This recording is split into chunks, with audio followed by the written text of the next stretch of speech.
Bienvenue sur le podcast Note à moi-même. Merci d'être là. Ces derniers jours, j'ai observé la magie de la vie d'une nouvelle façon. J'ai reçu beaucoup d'enseignements et de prise de conscience. Je suis en train de faire le bilan de ma vie. Dans ce nouvel épisode, je te partage ce que j'ai conscientisé en t'invitant à faire le lien avec ta vie. J'ai compris l'importance de s'affranchir du besoin de contrôler et de l'influence familiale. Belle écoute. Comme je te le disais en introduction, la vie est magique. Et j'ai maintenant compris que la magicienne, c'est moi. Quand je dis que je suis la magicienne, c'est qu'en apprenant à écouter mes pensées et les transformer lorsque nécessaire, alors je crée ma réalité et je reprends le pouvoir sur ma vie. Je suis issue d'une famille assez traditionnelle. Par exemple, tous les ans, les fêtes de Noël se passent de la même manière, avec les mêmes personnes et on mange la même chose.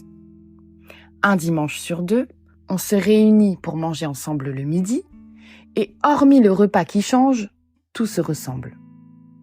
Le 1er novembre, depuis le décès de mon grand-père, je vais au cimetière avec ma grand-mère, ma mère et ma tante. J'ai cru longtemps que la vie c'était ça. Vivre ma vie tout en étant attachée aux traditions familiales et m'y conformer sans même me demander si c'est ce dont j'ai besoin ou envie, mais par loyauté familiale, le faire, tout simplement. Mais lorsque j'ai quitté l'Alsace en septembre 2022, tout s'est bousculé. Je n'étais pas là le 1er novembre, ni le dimanche, ni à Noël. Et pourtant, j'ai remarqué que ma famille continuait de vivre et que la terre continuait de tourner.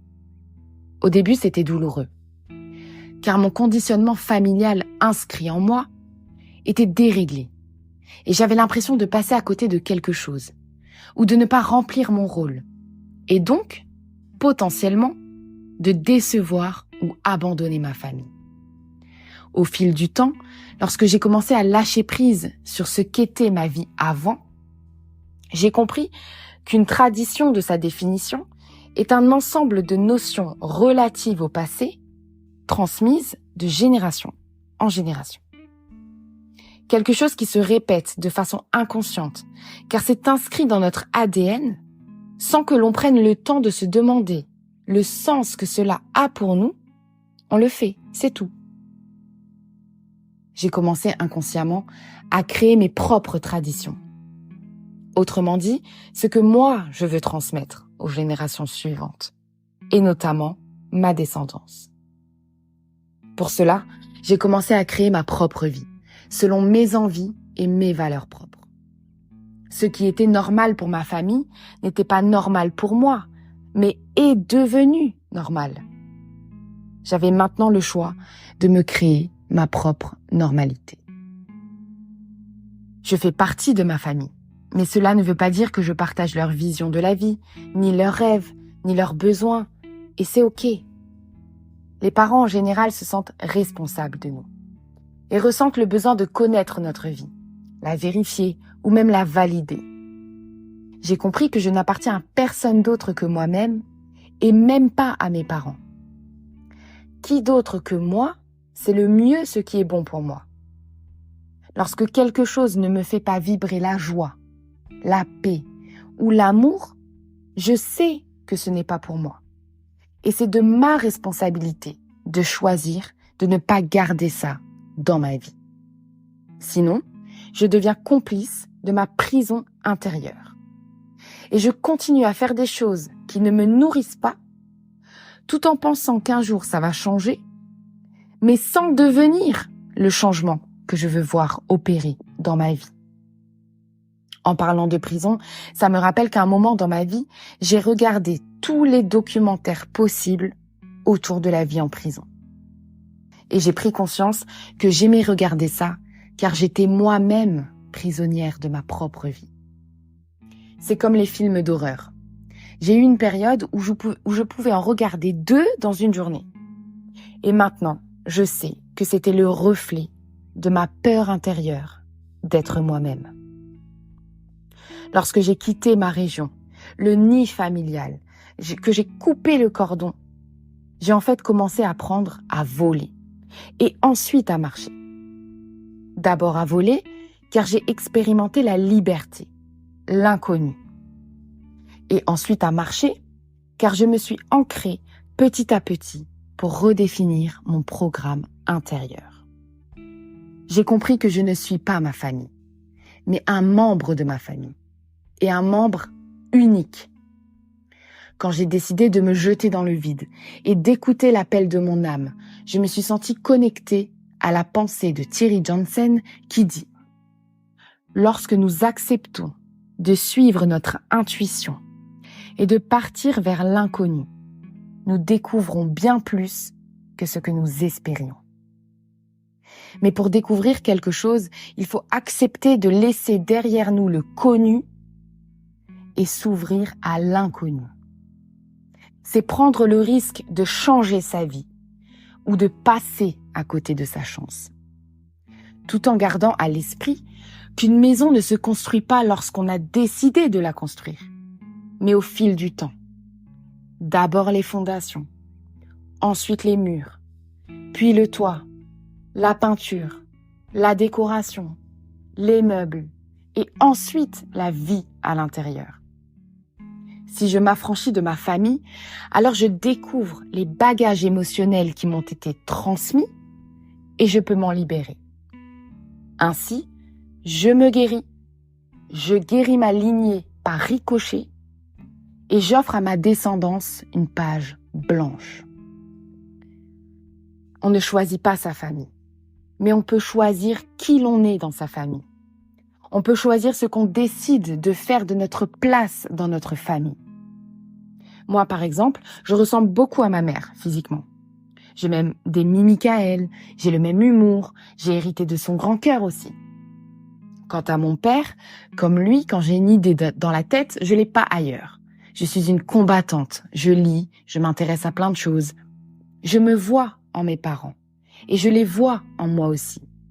Seulement, maintenant, je me vois aussi en tant que moi, à part entière. J'ai compris que mon rôle n'est pas de rester fidèle à mes parents, mais de rester fidèle à qui je suis.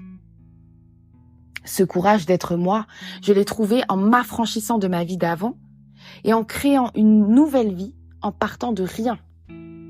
C'est dans le rien que je trouve le tout. C'est en affirmant que je ne sais rien que je reçois la connaissance absolue. C'est en cessant de parler que je trouve les mots. C'est en faisant confiance au processus que je comprends le plan de Dieu. Le contrôle, c'est avoir la croyance que nous sommes séparés de la vie. L'homme a souvent tendance à confondre le contrôle et la maîtrise. Le contrôle prend source dans la peur et la maîtrise dans l'amour. Le contrôle, c'est la lutte contre quelque chose. Par exemple, la personne qui contrôle ce qu'elle mange a peur de grossir ou d'être malade. Alors, elle lutte contre la prise de poids. La personne qui tente de contrôler son partenaire de vie a peur de l'abandon, que ce soit par le fait que la personne abandonne sa vie ou qu'elle-même s'abandonne au sentiment d'amour, au risque de souffrir, alors elle lutte contre le lâcher-prise. La maîtrise, quant à elle, est basée sur l'acceptation de ce qui est et qui ne peut être changé. Ce n'est pas se résigner, mais plutôt la condition nécessaire pour enclencher le changement. Par exemple, si tu as envie d'être heureux dans ta vie, tu dois d'abord accepter ton état d'être actuel, même s'il est rempli de colère, de tristesse, de peur ou que sais-je. Lorsque tu as accepté ce qui est, tu peux l'utiliser pour le transmuter vers ce que tu désires vraiment. Alors, ton état d'être n'est plus un obstacle, mais un moteur. Nous sommes les créateurs de notre vie, donc de fait, les maîtres de notre vie. Nous avons déjà la maîtrise de notre vie, mais nous n'en prenons pas toujours conscience. Ceci, car nous essayons de la contrôler, au lieu de la maîtriser. Se contrôler, c'est se limiter à sa pensée première régi par la peur d'eux.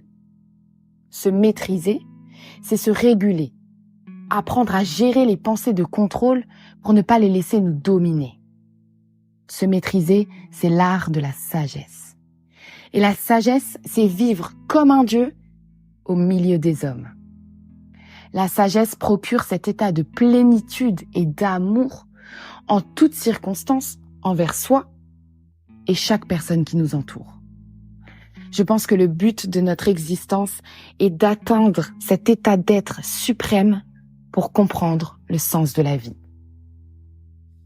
Lorsque tu prends l'avion, par exemple, tu fais confiance au pilote, alors que tu ne le connais pas. Tu ne sais pas à quoi il ressemble, ni dans quel état d'être il est aujourd'hui, n'est-ce pas? Pourtant, c'est lui qui, à ce moment précis, et pendant une durée déterminée, est responsable de ta vie. Et tu lui fais confiance. Alors pourquoi ne pas faire confiance à la vie, à Dieu, à l'univers? Pourquoi sans cesse chercher à contrôler ce qu'on ne peut contrôler en ayant la prétention de croire le contraire?